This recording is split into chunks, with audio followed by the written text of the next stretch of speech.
Hi, friends. Welcome to Novel Hours Bookish Gossip session. We're talking pop culture and all the things. I'm Victoria from Biblio Lifestyle. I'm Laura. And I'm Francesca from Under the Covers.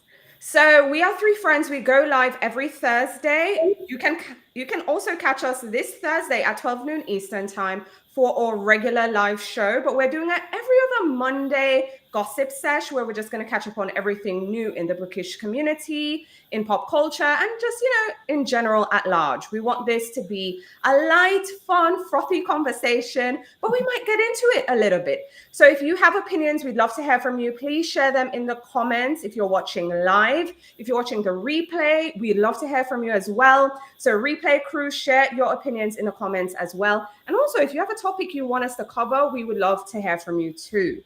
Okay, so let's get into things. We're going to start with something light and frothy until, everyone comes on in.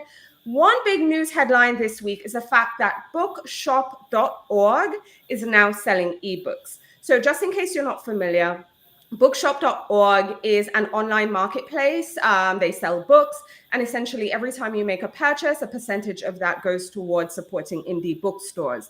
Now, indie bookstores can open their own storefronts so they can get their affiliate revenue, and then content creators like us can also create an affiliate profile and also get affiliate revenue from them. So this is their latest announcement, eBooks. And I have some thoughts. I'm just going to share it real quick. I honestly don't know where this is going. I hope it works out. As a content creator, let's just say bookshop.org doesn't really work for me, okay? Most of y'all click on Amazon links instead of bookshop links. I shared bookshop exclusive links for 2.5 years. Then I started sharing Amazon links and I was like, oh, this is what I was missing out on. Look, I know we love our indie bookstores and we want them to survive, but I just don't know if the online support is there. That's maybe me being a pessimist or a cynic. But Francesca, what do you think about bookshop.org selling ebooks? So, same as what you just said, I really hope that this takes off because I would like to see some diversity in the sense of how authors can make money. I think that right now, book sales in general are dominated by Amazon. So, like, if you're not on Amazon, you're not making money basically. So, and that is the bulk of the income for most authors. So, I think that's also a difficult place for readers to be able to support the authors that they want to support. But if the bulk of their money is coming through Amazon, it kind of like forces them to be exclusive with Amazon for some of them, especially when it comes to stuff like Kindle Unlimited, which a lot of the books that maybe Laura and I read more are Kindle Unlimited books for the majority of it. So I would love to see a different platform that can start rivaling that. And I really hope that this is the one. I do like bookshop.org as a company. I think that, same like you, I was sharing the bookshop.org links and nobody was clicking on them. Same with Libro FM. They do also support indie bookstores for an alternative to Audible. And you guys are not clicking on those links. So I would love to see people support programs that also support indie bookstores more. So I really want this to do well. But yeah, I don't know. I'm Yeah. iffy about how it's going to go. What about you, Laura? So I got some FAQs about this rollout. So it works in an app. Does not work on your Kindle because obviously Amazon doesn't let you work non-Amazon products in your Kindle e-ink, Paperwhite, or whatever it is. So if you want to have an e-ink and want to read those ebooks, I would suggest using Books, which is an alternative Kindle Paperwhite that you can use other apps. So that's an alternative. In terms of indies, Amazon actually, if you have any indies are in Kindle Unlimited, they're not going to be an ebook and they're not going to be in bookshop.org. They're using Ingrid Sparks and Direct to Publish, so they're looking for a pathway for indies to publish. So hopefully that, but Ingrid Sparks has its own issues, so it's not the most author centric or supportive. So it should be interesting for indies. There are some sales and deals similar to what the Kindle sales are. So they're comparative, like publishers set those sales prices, so we can get some good deals. So it is, hopefully it's an alternative. I think it's mainly for traditional published books, which is what Bookshop has been for. So it's the big five, maybe some small presses. But if you're looking for indie authors, at least in the area where I focus on, which is thrillers and romance, you're not going to find those books. And that's why I stopped using it, because I wasn't able to find books that my readers were looking for. Yeah. I actually have a question also in terms of an alternative. I've always seen Kobo as a possible alternative, but and they also have their own e-reader. So like you could get the Kobo e-reader and you could get on the Kobo platform and buy the ebooks through there. They also have a subscription service. So Yeah, I find it interesting that something that's already very robust and well put together hasn't really taken off yeah. already. So I don't know if an alternative, going for like a bookshop.org now, which is really, like you said, it's not going to have the variety, at least for the indies. I don't know how that's going to play out, which is why I think that Amazon continues to have the monopoly that it does. Yeah, like Kobo has resources because they're owned by Rakuten, so they're Mhm. actually it's owned by a big corporation. If you buy ebooks in Walmart, they're actually Kobo ebooks. That's what you get from Walmart. So there is actually like it's a big core. So Bookshop is kind of like the little corporation that's trying to just fight the Goliath. But Yeah. it's so hard. Kobo is well known in Canada. That's how you get your library books from Canada. There's actually internationally there's a more Mhm. robust place. And hopefully it's a better alternative for the Unlimited Plus. I know a lot of authors who have been kicked out of Kindle Unlimited are moving to Kobo Plus Mhm. because it does give you pay a flat fee. It's cheaper than Kindle Unlimited. At the same time, you get unlimited books you can borrow. Right. Yeah. Well, needless to say, bookshop.org is now selling ebooks. Let us know your thoughts in the comments. If you're watching live, we'd love to hear from you. Replay crew, we'd love to hear from you as well. I just feel that some of these companies need to consolidate against Amazon because everyone independently doing their own thing, it creates fractions. And what we need is something big to really, if you want to take on Amazon, you need something big. Also, I forgot to mention at the top, bookshop.org is the brainchild, and it's from the American Booksellers Association. So, just to give you an understanding of like who is behind all the things. Mhm. All right. So next up, we want to talk about Rebecca Yarros and Onyx Storm. So on Vulture, there was this article, The Rise of Rebecca Yarros, Mother of Dragon Smut. Now, I know people have some thoughts about the language, smut and it being used. People also have opinions on Rebecca Yarros herself. People have opinions on the books and the series. Regardless of all those opinions, I feel there's one thing that's extremely undeniable. Her books sell. They are flying off the shelves like nobody's business. Publishers can't print them fast enough. It doesn't matter, special edition, regular. It just people are buying the books. They're loving the books. And somehow they connect with it. I would love to hear from you guys watching, if you're watching live, if you're watching the replay too. Are you reading this series? How do you feel about Rebecca Yarros? What are your thoughts? But also, Fran, you and I have been talking, and there's like a history behind, word usage and how they're marketing things right now. And, to me, it's a little concerning, but I'm also wondering why. Like, why lead with this foot? What do you think? So the first thing I'm going to say is that actually I haven't read the books, and I personally haven't read Rebecca Yarros. However, I have actually worked with Rebecca Yarros in years before. Like, she's not a new author, so I am super happy to see that her hard work throughout the years has really paid off in seeing her have something that's really successful right now. So like, from someone that's been in the book community for a while, and I have seen her, chug along at her career. Like, this is not an instant success kind of author. So I can really appreciate it, and I give her all the props. And it really makes you happy when you see somebody that's worked really hard get somewhere and have something that finally has the result. That being said, the word smut. I know that the book talk community has taken the word smut and has kind of like turned the kind of the sex positivity of it all.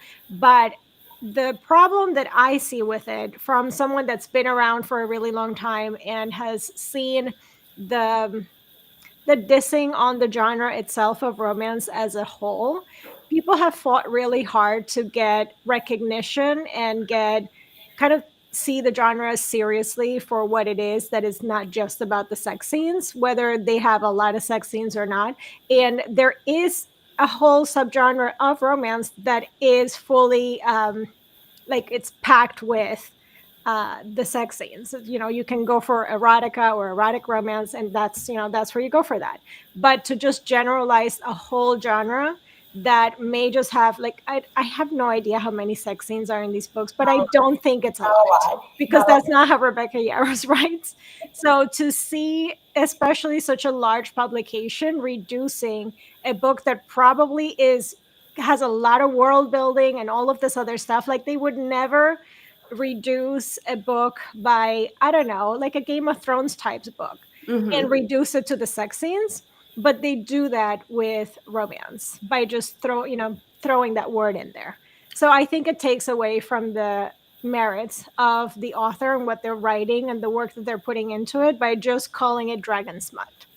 So I also want to just kind of throw in a little thing in here, like the publishers are doing it too. And for me, like they're using it to market the book. Part of me is saying it's because they want to kind of get the TikTok community on the book talk community on board. But it's not just, you know, the readers who are doing it. Clearly, mass media is doing it. It's in the headline. Publishing is doing it. Marketing professionals are doing it. So I don't know. It has me curious. What do you think, Laura? I think this is just like, I think it's hard because this series is being an entry level of like what Sarah J. Maas used to do for fantasy and romantasy. This is a new series that getting new readers into this pipeline of reading books, and it's reading the guilty pleasures. It's like it's accepting that you're reading something that doesn't sound like literary fiction, and they call it guilty pleasure, mom smut or dragon smut and stuff like that, just to downgrade because it's mainly female readers who are reading this. So it's misogyny and patriarchy happening in places. I did read Fourth Wing. It was fine. I did not decide not to continue with the rest of the series. I have friends who are rereading it multiple times and finding comfort in the graphic audio and finding comfort in the audios and getting Onyx Storms. And so it's really fun to see this level of good stuff happening to like the same level that we had with Harry Potter back in the day or Twilight. It's just the same idea. It's just going to that place of midnight releases and having parties and having conversations and having a place to have connection with one another. So it's the series that's happening, but you know, it's recycled drama over and over. Yeah. That I agree with. Definitely recycled. But let us know if you're watching live again. Let us know your thoughts on the Rebecca Yarros of it all, the books, the way they're marketing the books, and just everything revolving the series. Before I move on to the next topic, I do want to shout out Erin F.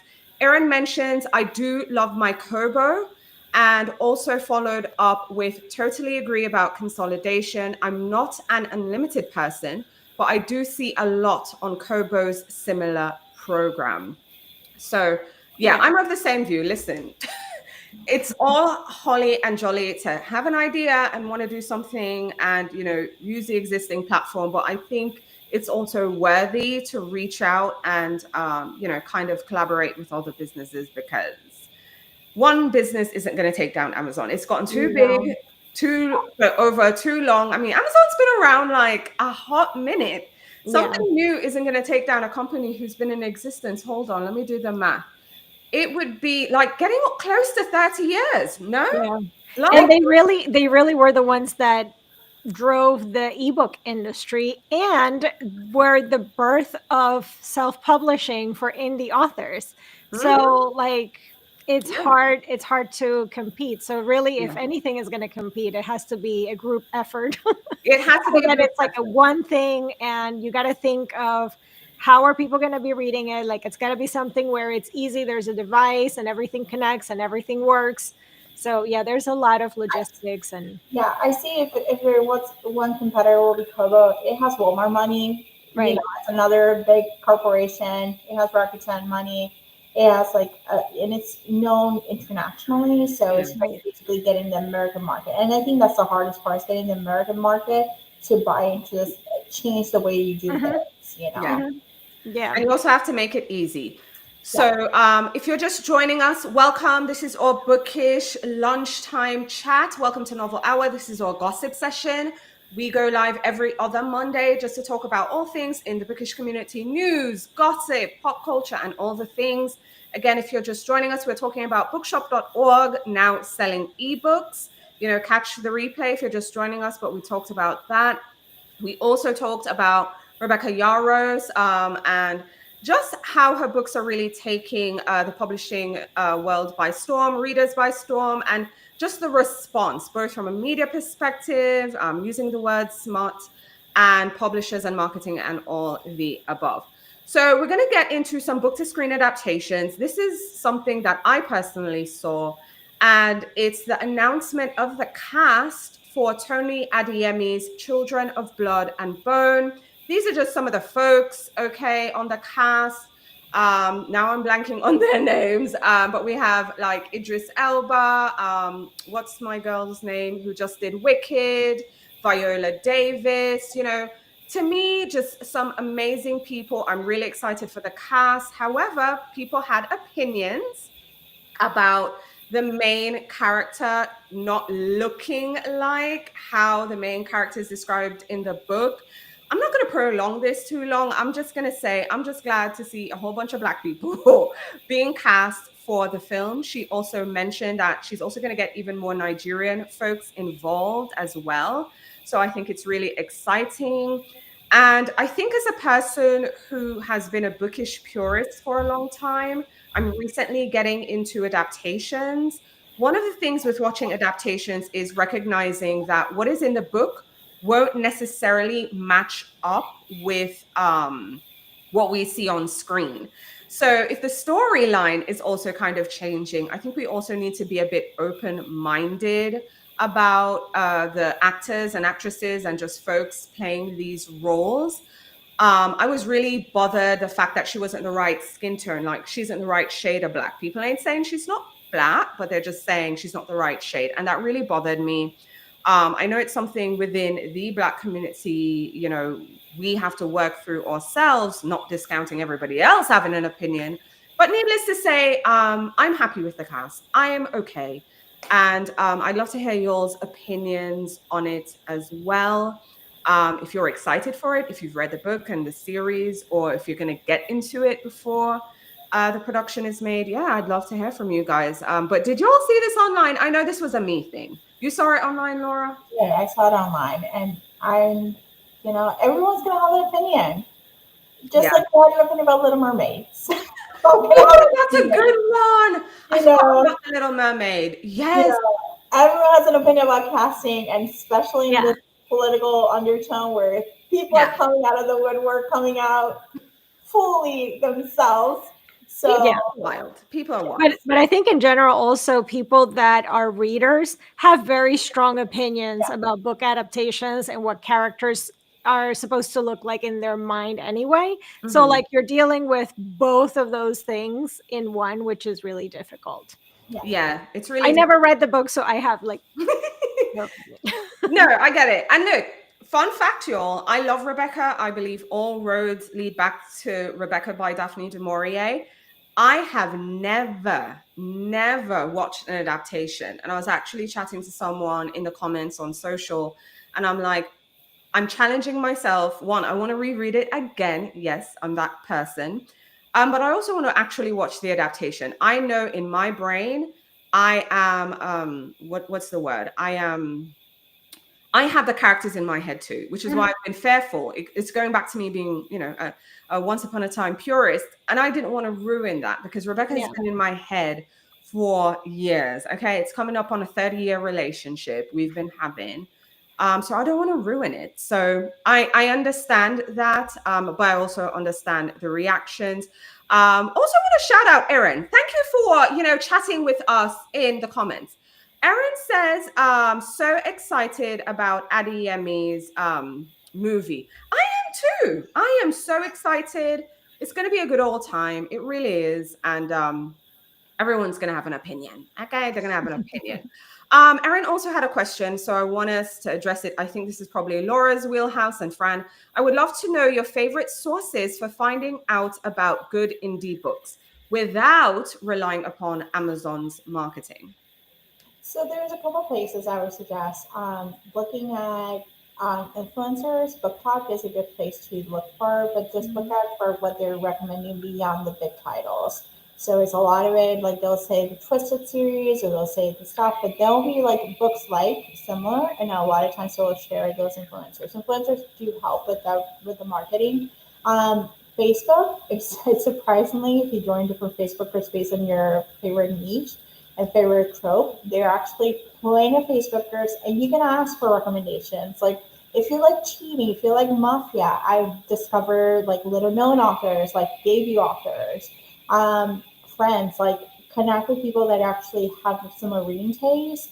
Whether it's online, on communities, like you can say see Goodreads, you can find, Storygraph. I don't think Storygraph has good with friends, but Goodreads, places like Instagram, Book Talk, and follow those people, or just start to get recommendations, start getting feed for them. Like that content, and you get more content from that person. Yeah. And actually, I'm going to add a place that I really love is Reddit. I was just going to say that. Reddit has great recommendations, and a lot of those are indie books as well. Yeah. And you're going to really get feedback as well. So, you can either post your questions or just browse, like just go on whatever Reddit board, it's whatever you're looking for, and just search on Google for something that you're looking for and add Reddit at the end. And you're going to find lots of books. Plus, minor plug, but you can subscribe to our newsletters. We're always recommending. We're always recommending indie books. Laura and Francesca recommend the most indie books. I really don't as much, so I can't even say subscribe to me. But subscribe to What to Read Next. Sign up for Substack, and also the Under the Covers community. They do share a lot. I was just going to chime in and say Reddit. Laura introduced me to Facebook groups, so now I'm starting to search like Facebook groups and stuff like that. And you do find people going down the rabbit hole. So lots of things. I hardly ever rely on Amazon marketing though. Like it's so rare for me to pick up a book. I have to be like just in the right mood, and it just catches me like off guard, and I'm like, oh yeah, that sounds good. Otherwise, I would never pick up something just because I see it like this is what you would like next on Amazon. So yeah, for sure. All right, guys, we have lots of topics we want to run down with you all. If you're just joining us, we covered bookshop.org now selling ebooks. We talked about Rebecca Yarros Onyx Storm and her whole series. We just wrapped up Tony Adeyemi, Children of Blood and Bone. And now we're really going into the drama. Okay, Blake Lively and Justin Baldoni. I feel like this is what's the guy's name again? Something Depp and Amber Heard. I kind of feel Johnny Depp. Thank you. I kind of feel like this is all consuming, kind of like that, and we haven't even hit the courthouse yet. Every minute there's something else being dropped, from voice notes, text messages, and all the things. I mean, I'm of the view I'm really trying to reserve my judgment until we get more information and we get closer to the time. But if you're watching live, I'd love to hear from you. Like, how are you just feeling on the surface right now? Again, okay, we're listening, we're watching, we're not really judging, but like, what are some of the feelings bubbling up on the surface? If you're watching live, we'd love to hear from you. Replay crew, we'd love to hear from you as well. We also want to throw in Colleen Hoover as well, because this is also Colleen Hoover's adaptation. And needless to say, in the wake of things, first Colleen Hoover was like all gung-ho behind Blake. And look, by the way, we are team believe women, because men are trash. Okay, let's be very clear about that. But now Colleen Hoover is nowhere to be found on social media. Some folks are speculating, is she retiring? Is she just going to disappear? What is going on? But one thing we know, she's not on socials. The retirement question, that is up in the air. So we'd love to know your thoughts. But let's start with Justin and Blake. I'm going to tell you all, we're in for a long ride. First of all, I think the court case is next year, March or something, or May? I don't remember, one of those months. It's an M, so it's March or May. So we have all of 2025 to get through with these people before we even get to a courthouse. So it's going to be a while. Now, if you're into astrology, I wanted to pull up the birth charts, but this morning life has been lifing. Blake is a Virgo, and Blake has a lot of Virgo in her chart. And I know I've kind of been hinting at this all last week when we were promoing Come to the Gossip session today. If you know anything about a Virgo, but more importantly, a Virgo who has so many Virgo in their chart, she's going to stick with this. She's going to ride it to the end. And my conspiracy theory is her husband was butthurt and he's a driving force behind this. I don't think she's 100% behind this. That's my conspiracy theory. Alleged. We don't know for a fact. That's my conspiracy theory. But what I do know about a Virgo is she's never letting this go. She's going to ride this into the train. And Justin Baldoni has a lot of Capricorn in his chart, okay? And I know a Capricorn, I'm a Capricorn, and he is not going to let this one go. He is going to turn over every stone because he wants to prove his innocence. I think I've ranted. Francesca, you're my other astrology woo friend. What are you feeling about this whole thing? I mean, on the astrology, 100% what you just said. I think both of the sides are going to take this to the end, which I love. I mean, we want to know all the details, so please do take it to the end. Okay, so I don't know if you guys read the book, but I may be the only one here that read the book. I don't know. Mm-hmm. So I was actually excited when I heard that this was going to be made into a movie, because I actually appreciated the book for what it was, which was a story that reflected the side of domestic violence, the victims of domestic violence. And I thought that it could have been such an empowering moment to bring light to the subject, to bring healing to the subject. And also it could have been a great opportunity for maybe a woman that is in that situation, see the movie, and maybe it would give her the strength to seek help and all of these things. So coming from the perspective of the premiere of the movie and what happened and how the movie was marketed, it left such a bad taste in my mouth that I have not watched the movie. I probably will not watch the movie. So that's the first thing that I was really disappointed with this whole thing. And the more things come out with this lawsuit, it really shows you that we could have had that. We could have had the real depth to what the book and what the story was about, had this not gone into this Hollywood disaster situation. So that's disappointing, because the essence of why the book was written and why the movie should have been made and the purpose of it was diluted and lost. So that was not good. And then the other thing is, there's been a lot of, I was fully like, okay, so when she first filed her lawsuit, okay, fully behind her, blah, blah, blah. That was me. But, the more things are coming out, I'm like, and like you said, this is really not looking good either for Ryan Reynolds, because there's even things coming out about his Deadpool movies that I am just like, wow. So this is how, this is a pattern of behavior. And I don't know. I think that this is just going to completely crash their careers. Oh, and that's another thing with the Virgo. They are going to crash and burn. They're going to self-destruct. We are going to watch Blake self-destruct. I'm so sorry. I don't They're going to self-destruct. Self-destruct. I'm telling you, she's going to take it. But I do think he's also a driving force behind it. I also want to say, when she filed her lawsuit, 100%, Team Blake, I'm starting to question, which is why I'm saying, you know what? Let me just wait till I get more information. I do also want to say, because I was explaining it to my husband. He's like, what is going on? Because he's really not glued in. And when I was explaining the dynamic, the first thing he said, well, he is her boss. I was like, yes. But then I inserted this dynamic, which I know is something he can relate to with his job. And I'm sure some of you all watching can relate to this too. So you have a job, right? And this is more common if you work with, private businesses and small businesses. So you get this job and you're like this shop manager, okay? And you know who the owner is, because again, this is a little mom and pop business. You know who the business owner is.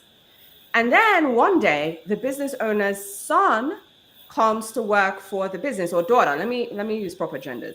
The daughter comes to work for the business. Now you're the manager and you're in charge of the daughter. Now, technically on paper, you are the manager.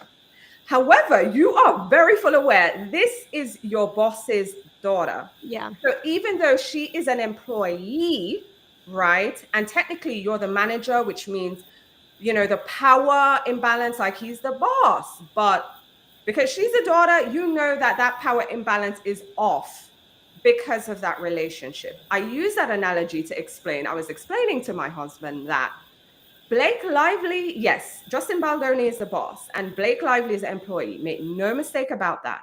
However, she's like the boss's daughter because of all the connections she has. Like being married to Ryan Reynolds is no joke. Yeah. And Taylor Swift being your best friend, also, like you are pushing weight here. And I can't even imagine just all the other people. And when I heard that voice note, which by the way was cringe, and I actually should have played it for my husband and asked him, like, how would you feel if someone, well, I know he would be like, this is inappropriate. I know that. So yeah, I shouldn't even say that. He would definitely say it's inappropriate. But I also heard someone who sounded desperate. But like I said, I am going to wait before I pass judgment. But clearly I'm judging right now because.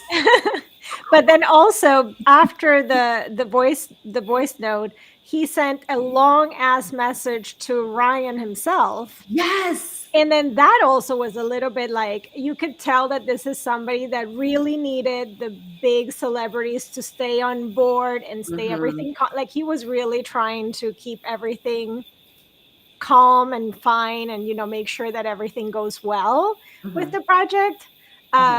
So yeah, I definitely see a little bit of that desperation. And then on the reply from Ryan was very much so like, oh, you're so lucky that my wife is part of your project. Like after you get a message from a guy that's telling you, I really want to be your friend, and then you're like, you're so lucky to have my wife working on your project. That's what I'm saying. It's like, look, I know, like, for example, most of us probably have some experience in corporate America or corporate world, okay, or just some working experience. We know power imbalances exist and we know men, which is why, again, men are trash, but the imbalances with men and how they're given more and how they're unqualified for stuff, but they get more than women. Like, trust me, I get it. But I feel like in this situation, ooh, this man sounded desperate to make something happen. But I want to know from Laura real quick, how do you feel about Colleen Hoover disappearing from social media? That is what I want to hear, my friend. I saw her last post. I think I saw one of her last posts where she was like, I support Blake and goes all the way. And then people were starting bringing receipts about other issues that happened with Colleen Hoover. And she's like, it was misconstrued. So I think she just took it as like, I'm taking a social media break. I don't want to deal with the haters. I don't want to deal with the people, because Colleen Hoover was a darling for a long time for many people. But then, as always, the internet turns, and there's a lot of haters. There's a lot of people who do not agree with her books and her writing and her life and what she does. And yes, she has done a lot of good. She has done a lot of good for the community, and like with Book Bonanza being like a nonprofit, and her community indie and all these other things. But it seems like she has closed down all her businesses, all her books, all her social media, and she's just riding off the sunset with her millions of dollars that she has earned in royalties and book deals and movie deals, because she got Verity coming out sometime soon. So she's riding off the sunset, and maybe that's what you just need to do. Like, I don't blame her. I would do it too. I'm just letting you all know, okay? Yeah. Again, we're talking trash. That's what this is for. But make no mistake, if I ever see that kind of money, y'all will never see me again. Yeah, I'll be like, whatever. I don't need to work a day in my life. I can just choose how I want to spend my time, and I can choose to not have to deal with customers and people and opinions and people's opinions on the internet. Everyone's a sideline coach, so like, I have an opinion of how things are going. So I totally don't blame her. Take your millions and just go and enjoy them, and that's it. Don't deal with the bullshit. I would totally do that. I would do that. Listen, the internet is a rough place out there, folks. It's a rough place out there.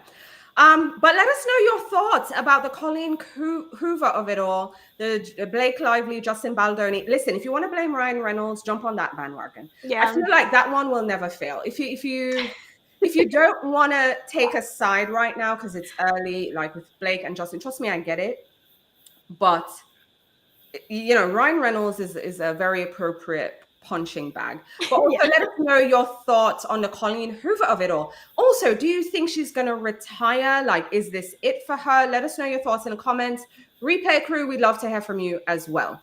Okay, next up, the one thing I know, we had a whole bunch of other stuff we wanted to talk about, but we're going to have to roll something over to the next gossip session. But the one thing I really wanted to talk about is the Grammys. I really want to talk about the Grammys. I think it's the 75th, 76th. I don't know. Grammys was last night. So if you're watching live, it was last night, Sunday, February 2nd. And I was very interested in it just because the Jamaican in me was very excited for the reggae category. Of course, they never announced that, on stage night of kind of vibes, but, you just troll the internet until that happens. I also saw Kai Cenat was streaming from the red carpet. So that was very interesting as well. And I saw Kai with quite a few of the Jamaicans kind of, hyping them up. And it was just good for me to see. So that was my primary interest in it. Then I was like, oh, I can watch it so I can come talk to y'all about it today. So I did. So I'm going to give you a highlight of the Grammys just in case you didn't watch it and, you didn't have an opportunity to keep up or troll social media with it. So I have some images. So let me just pull them up here. Okay. So the first one. Okay. Should we start? Okay. You tell me, should we start with the good news or the bad news? Bad. The winners or the losers? We can end on a good note. End on a good note. So let's start with the losers. Okay. The biggest loser, I don't want to call them a loser. All right, let me start with this. This is crazy. Okay. The people who got snubbed. So they're not the losers, but they got snubbed. Taylor Swift and Billie Eilish got snubbed. So they aren't losers, okay? They're doing their thing out here in these streets. But unfortunately, they got snubbed at the Grammys. Lots of nominations, zero wins. Now, the truth is the biggest loser at the Grammys, and I did not pull his image because we're not giving him space, is Drake. So if there are any Drake fans out there, listen, I love you as people, but him, not so much. Okay, I had feelings about Drake from the beginning, but the biggest loser at this year's Grammy, so if you want talking points for your next outing with your friends, was Drake. And let me tell you why Drake was the biggest loser. Because Kendrick Lamar got 4 or 5 Grammys for the diss track that he did against Drake. They're not like us. Or not like us, I think is the official title. But I'm always saying, they're not like us. They're not like us. Listen, he won Song of the Year. He won Record of the Year. He won something to do with the video. He won Best Rap Song. He won something else. And just to give you all some background, Drake is suing the label. It's a whole mess. So the fact that, and I love a good diss song, I'm just saying, I'm from that culture. It's always good when you have feuds. I think musically, okay, we don't endorse violence. And this one just really got people on the internet going.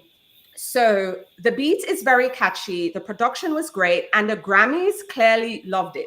So the biggest loser is Drake. And the winner, to prove it all, is Kendrick Lamar. And if y'all are watching on YouTube or Facebook or wherever you're streaming this right now, if you can see the picture, just come back and look at the screen. Kendrick Lamar is wearing all denim. And they call all denim outfits a Canadian tuxedo. So for me, that even the outfit is a diss. Okay. Yeah.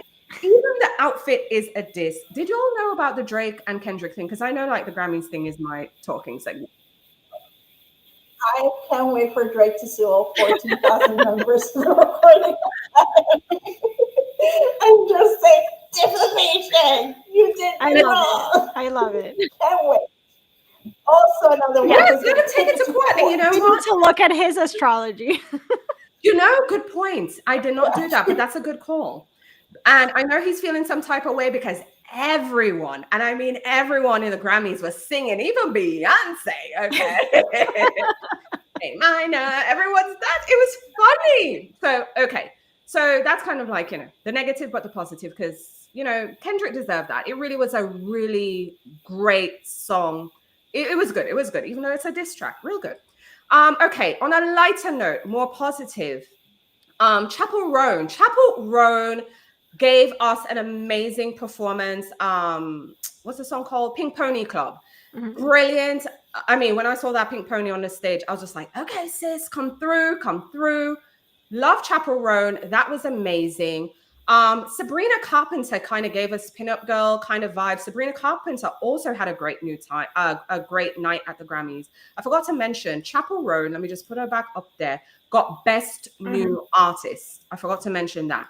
And then Sabrina Carpenter got, I think it was Best Pop Album. Yes, and Best Solo Performance. So yeah, Best Pop Album and Best Solo Performance for her Espresso song, because you hear that everywhere. But who I was really also happy from, and fun fact, ladies, this next person is from Tampa, Florida, is Doechii. Yes. Doechii came through, okay? She's a rapper from Tampa.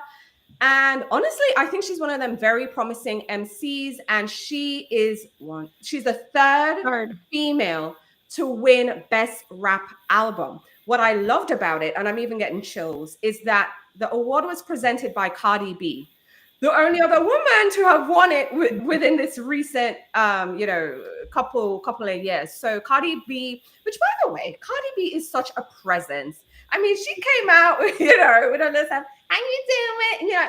I love Cardi B. Okay, I ride for Cardi B. I love seeing her come up and her winning that award. I think prior to that, who won it again? Lauryn Hill. Lauryn Hill, yes. So Lauryn Hill was the first woman to win. And now these two women are singles. So she won as a singles artist, which is amazing. So, kudos to Doechii, and to find out Doechii from Tampa, Florida. Hello. That was also great.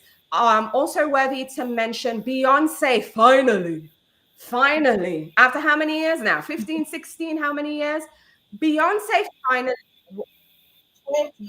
20. She's been around since 1999.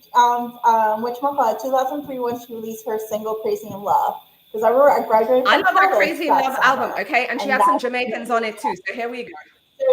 It's 20 something. It's been 22 years as a solo.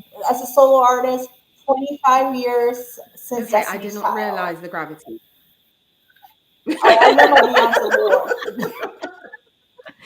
Oh my gosh, I didn't even realize it was that deep. But I love that Crazy in Love album. Again, she had them Jamaicans on there too. It was a bop. It was a time.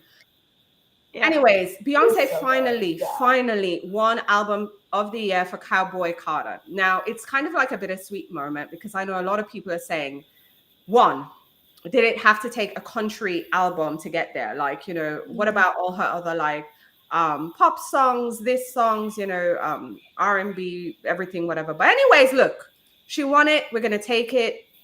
And so that's a big thing. Beyonce finally won Album of the Year. I'm going to end on a fun note. And the funnest thing for me was seeing Charlie XCX. Y'all need to Google. Do yourself a favor.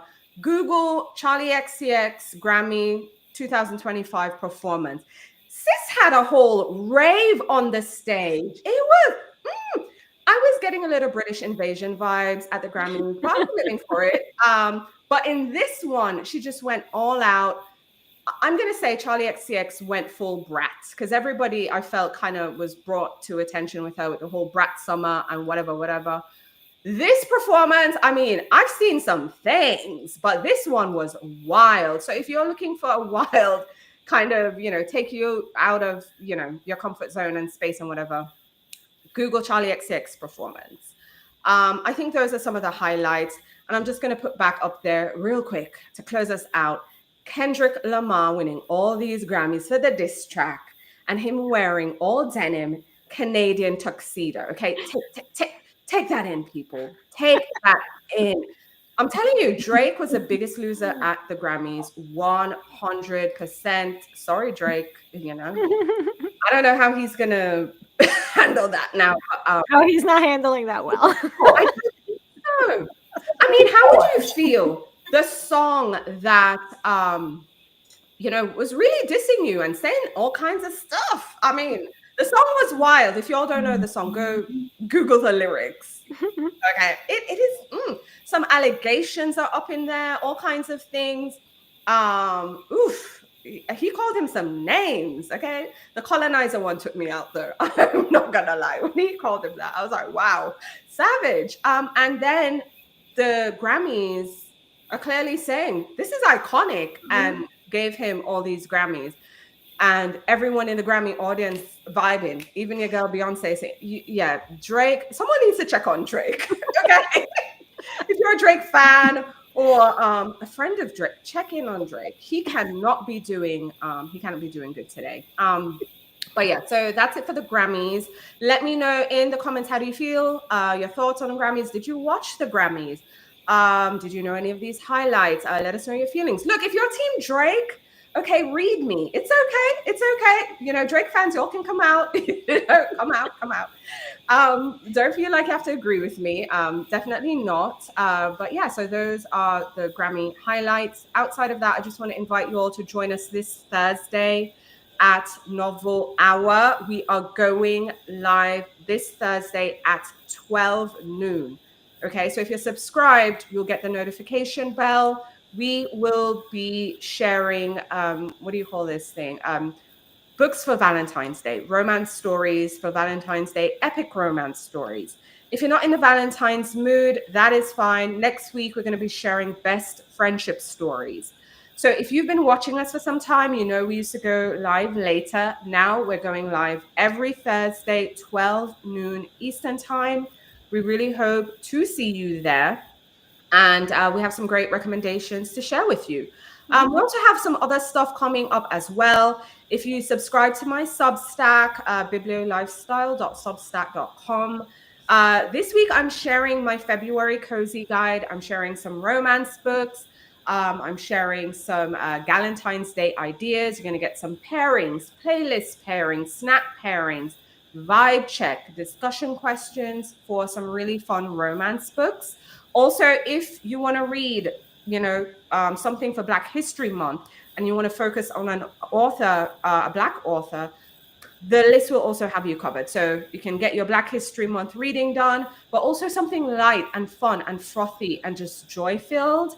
That's what you'll get. So the February Cozy Guide is going live on Thursday. But tomorrow, Tuesday, I'm going to be sharing my own personal journey on how my reading taste have evolved. And I'm also going to give you a PDF checklist, kind of like a worksheet, where if you're interested in trying new genres, it can help you work through that.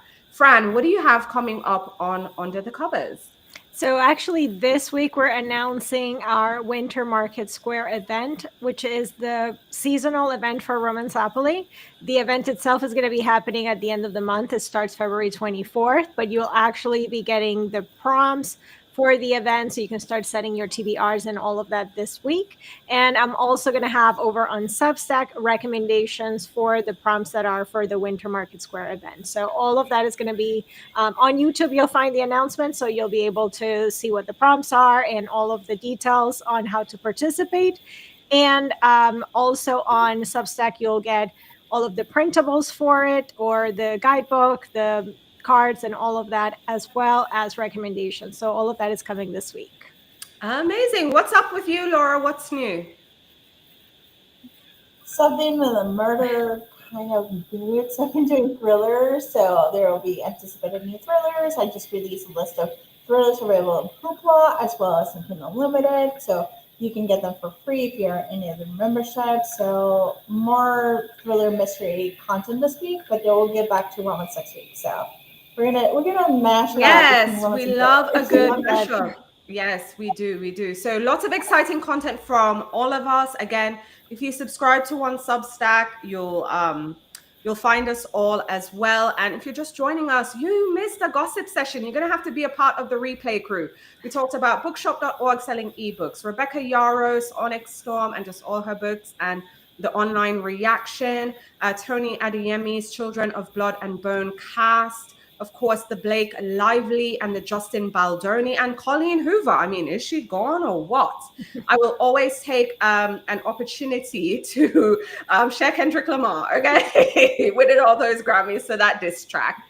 Okay, Chappell Roan, Doechii, Sabrina Carpenter, Beyonce finally winning for an album. And of course, Charlie XCX. Again, I'm telling you, I have never seen her perform. Wild, wild, wild, wild. But if you love us and you want to hear more from us, be sure to join us on Thursday. We're going to be talking about epic romance stories for Valentine's. Next week, we are going to be doing friendship stories. So thank you all for watching. Tell a friend so they can come join us live and chat with us. Also, special shout out to Erin F. Okay, we appreciate you. Thanks for watching and leaving comments. Oh, you love a checklist? Listen, yes, you're going to get a checklist. It's going to be a good time. So special shout out to Erin F. So don't be scared. See, she is sharing in the comments. We don't bite. And I love this one. Beyonce wins the world. Listen, it's Beyonce's universe. Okay, we are just living in it. We are just living in it. And she finally won that album, y'all. She finally won that album. All right, next time we'll talk TV because we're going to do that. No, Erin, you don't talk too much. You fine. Not at all. we like a chatty friend. We like a chatty friend. But yeah, we're going to hop off now and we hope to see you all next time. See you Thursday. Bye. Bye.